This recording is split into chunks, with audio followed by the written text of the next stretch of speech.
ဒီချက်မင်းတို့က library သွားတဲ့အခါ library မှာစာအုပ်တွေဖတ်ရင်းနဲ့ learners တွေအတွက်တင့်တော်ပြီးတော့ဒီစိတ်ဝင်စားကြကောင်းတဲ့ puzzle လေးဒီမှာပြန်ပြီးမျှဝေပေးမယ်ပေါ့နော်အဲဒီမှာဆိုရင်သူ့ရဲ့ puzzle game လေးကဘာလဲဆိုတော့ AI ဆိုပြီးတော့ပေးထားတယ်ညာသားပြီးဆိုရင် AI ဆိုတာ artificial intelligence ဒီလိုပုံစံမျိုးပေါ့နော်အဲ့တော့ A နဲ့ပတ်သက်တဲ့စကားလုံးလေးတွေပေးထားတယ်ဒီ group ထဲမှာ I နဲ့ပတ်သက်တဲ့စကားလုံးလေးတွေလည်းပေးထားတယ်အစစကားလုံးလေးပေါ့နော် A ရဲ့ I ရဲ့ဆိုပြီးတော့အဲ့တော့ကျတို့လောကမှာကဒီတင့်တော်တဲ့နေရာလေးတွေကိုဖြည့်ဆွက်ရမှာပါဒီမှာ example အနေနဲ့လည်းသူပေးထားတယ် he adds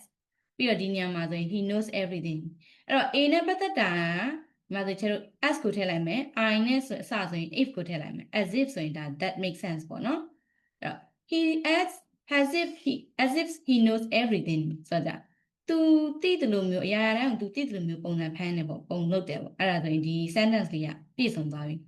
အဲ့တော့နံပါတ်1ကနေပြီးတော့12ဒီသူပေးထားတဲ့ sentence လေးတွေကိုခုနကချက်ပြောထားတဲ့ပြထားတဲ့ box လေးတွေကနေပြီးတော့ဒီ AI စကားလုံးလေးတွေနဲ့တင့်လျော်သလိုဖြည့်လိုက်မယ်ဆိုရင်ဒါမိမိအတွက်လည်း exercise လုပ်ပြီးသားဖြစ်တယ် sentence လေးလည်းဖတ်ပြီးတော့အသိဉာဏ်လည်းပို့ပြီးကျွဲဝလာမယ်လို့ချက်ယုံကြည်ပါတယ်